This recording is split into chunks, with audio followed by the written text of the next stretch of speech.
यही कहा था ना आप लोगों ने। अरे तो हुआ क्या बेटा, ये तो बता।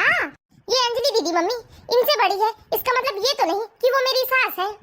मेरी सास तो एक किनारे रह जाती है मम्मी, लेकिन वही मेरी सास बनी जाती है, हर बात में रोकना टोकना।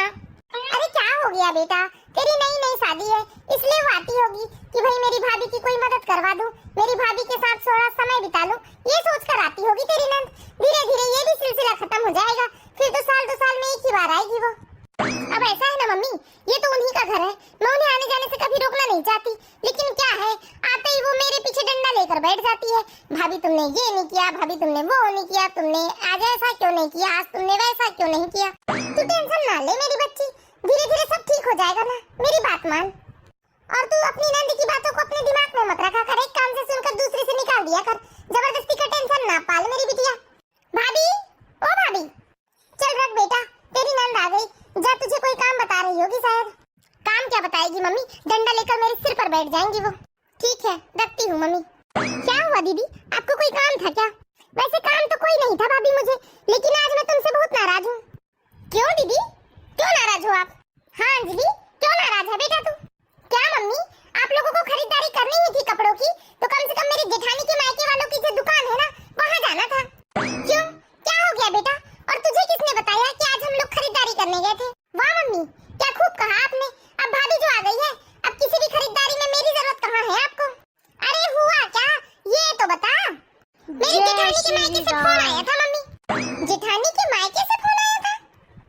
हाँ मम्मी, इसलिए आज मेरी जेठानी मुझे कितना सुना रही थी कि तुम्हारे घर वाले खरीदारी करने गए और हमारी दुकान के सामने वाली की दुकान से खरीदारी करके ले आए। ये बहुत अच्छा तरीका है हमारे मुंह में जूता मारने का। अरे हमारी दुकान में नहीं आना था तो ना सही, पर हमारी दुकान के सामने वाले की दुकान से तो खरीदारी नहीं करनी थी। लेकिन दीदी हम लोगों ने तो कुछ। अरे तुम्हें क्या समझ में आता है भाभी, तुम अपने ससुराल की इकलौती बहू जो हो, तुम्हें क्या पता ससुराल में कितना टेंशन होता है, और मेरे ससुराल में तो छोटी छोटी बातों का कितना टेंशन होता है। चलो भाभी का तो छोड़ो मम्मी, इनका समझ में आता है, ये नहीं जानती सास ससुराल निभाना क्या होता है, पर आपको तो समझदारी होना चाहिए ना, आप तो अच्छे से जानते हो ना मेरे ससुराल वालों को। बेकार में ही मेरे ससुराल में कलेश हो जाएगा मम्मी आप लोगों की वजह से। अरे चुप कर बेटा, पहले बात तो सुन ले मेरी। हमने कोई खरीदारी नहीं की है, ये बाजू वाली बिमला आंटी है ना तेरी, उसने खरीदारी की है, और वो जिस दुकान से खरीदारी की है वो उसके सगे भाई की दुकान है। भला वो अपने भाई की दुकान छोड़कर किसी और की दुकान क्यों जाएगी, और हम लोग तो उसके साथ मार्केट गए थे, इसलिए उसके साथ दुकान में चले गए थे, हमारा कोई लेना देना नहीं था आज की खरीदारी से। कल क्या सोचा था मम्मी, मैं कितने अच्छे से अपने मायके में जाऊंगी, 2-4 दिन आराम से रहूंगी, लेकिन आप लोगों की वजह से तो मेरा सारा मूड खराब हो गया। अरे ये सब जाने दे बेटा, उन लोगों को गलतफहमी हुई है, तू जाकर समझा देना कि हम लोगों ने कोई खरीदारी नहीं की है। हाँ दीदी, आप इतना टेंशन क्यों लेते हो, अगले महीने हमको घर के पर्दे चेंज करना है, तो आप ही जाकर घर के लिए पर्दे सिलेक्ट करके ले आना अपनी जेठानी के मायके वालों की दुकान से। अच्छा ठीक है, चलिए बैठिए दीदी, मैं अभी आप लोगों के लिए गरम गरम चाय लेकर आती हूँ। कितना ड्रामा क्रिएट करती है ये दीदी छोटी छोटी बातों से। चल बैठ बेटा तू।